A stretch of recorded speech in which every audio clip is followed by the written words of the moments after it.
What is up, man? I'm back. Yeah, my last video, it was just me raging. I apologize for that.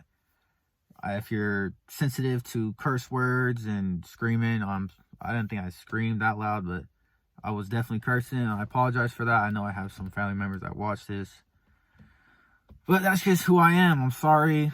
I know I said I wasn't going to be making any more videos about Metro City. I was just going to cover the big games, but if you know me, you know I'm really passionate about the game. And sometimes my emotions, well, a lot of times, my emotions get the best of me. But yeah, I'm back. You know what it is. Manchester City beat Chelsea 3-1, and you know I want to go over it. Now, I'm sorry if you watch my videos and you aren't a Manchester City fan, you want to see me go over your team or just something different. I promise you I will make videos over other teams and maybe even other leagues. I just haven't had the time for it. And last week, I believe, I made a video about Liverpool. And I wanted to go over how they've been doing and all that, but I just didn't like how the video was. And yeah, I just didn't really like it. I thought I could make a better one, so I deleted. I didn't delete it, but I just didn't post it. Yeah, anyways, let's just get into Manchester City and Chelsea. So we won 3-1. I thought we should have had a clean sheet. But if I'm going to be honest, before the game, I was just hoping for a draw. For real. Manchester City, Kyle Walker was out with COVID. So was Ederson. And shoot, who else? Oh, Gabriel Jesus. So we had some really big players out. And I was just like, damn, man, Chelsea they need a result. I know Manchester City did too, but Chelsea really needed a result. They haven't had any good games in the past five fixtures. So I was like, they're gonna go for it. And I was just hoping that we would get a draw.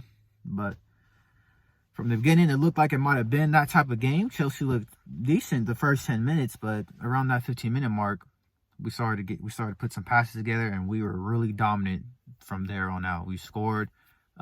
Gundogan had a brilliant turn, good finish, nice assist from Phil Foden, and yeah. And then I think we scored 2 minutes later. De Bruyne, nice pass to Foden, nice soft touch from him, first time, 2 goals. And then, yeah, we just took off from there, and Chelsea couldn't touch us after that. It was really dominant by Manchester City. And then, what was the last goal? Oh, yeah, Sterling, man. It really should have been his goal. It's kind of concerning what he did. Because, like, you're that quick, bro. You can outrun Conte easily. But what I saw was that his confidence isn't that high when it came to finishing. He started overthinking. He started slowing down. Like, oh, I don't know what to do. He did a couple feints. And it would have been a nice goal if he would have finished it, but it hit the post. And thank God De Bruyne was there to finish. So, and then after that, it was just all Manchester City. We were just pinging it around. We could have had a couple more goals, especially in the first half, but we had a couple more chances in the second half. But Chelsea, we got to give credit to the goalkeeper. I thought he did pretty well in that second half. And yeah, now let's get on. Oh, and their last goal was just, I didn't even see it. I went upstairs. When I came back, Hudson-Odoi had pinged it into the bottom right corner of the net.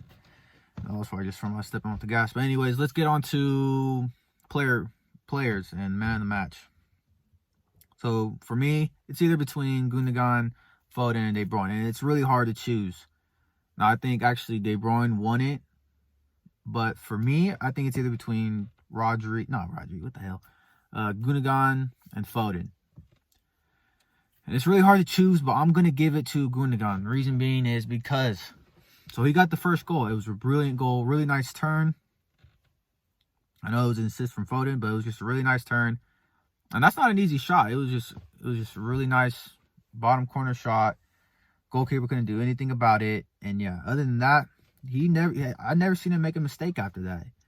He had really nice turns, really good first touch, and he was just playing really well out from the back. And yeah, he didn't do nothing wrong for me today. I felt I had 100% confidence every time he had the ball, and that's why I'm giving it to him. Now, I know Foden had a really good game too. He had an assist and a really nice one-touch finish. But I don't know. I just feel like Gundogan earned this one.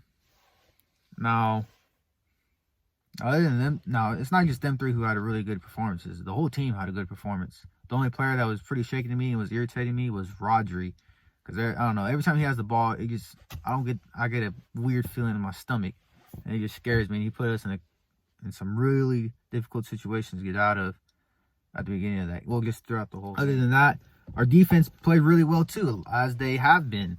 Other than that Leicester result, they've been pretty. Other than Leicester and Spurs, really, they've been pretty good. And Ruben Dias is making me eat my words for real.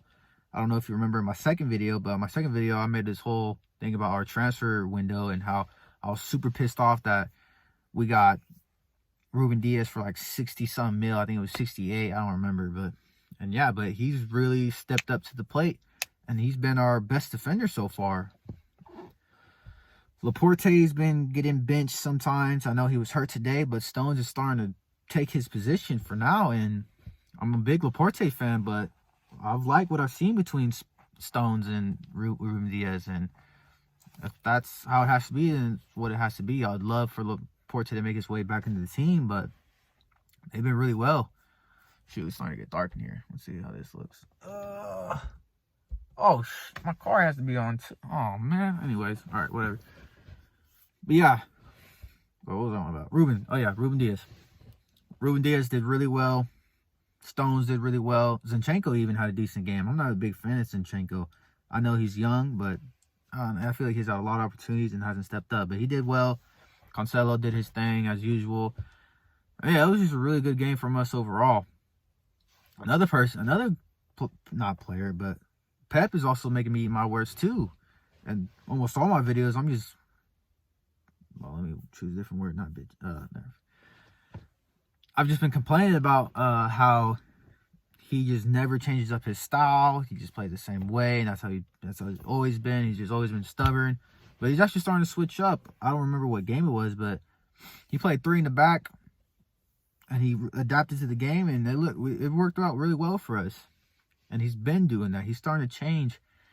We went from an offensive team to a defensive team. I'm not saying I like that better, because you can definitely see how we're lacking. But we're now the best defensive team in the Prem right now.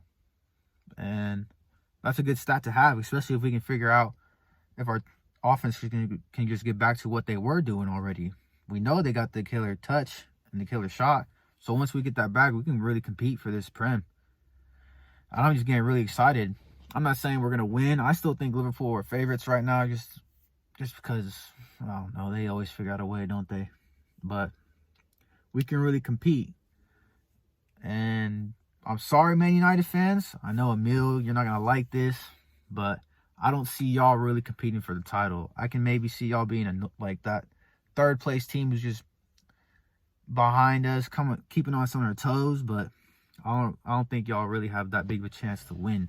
Like Spurs, I think y'all can fall off just as fast as they did, because they had a whole lot of momentum going and everybody was going crazy. Like, oh shoot, this team, Mourinho's got this team title contenders, and now look. Now obviously that can change. This is 2020, now 2021 season, and it's been absolutely insane. But I just don't see it, Man United fans, and I'm sorry.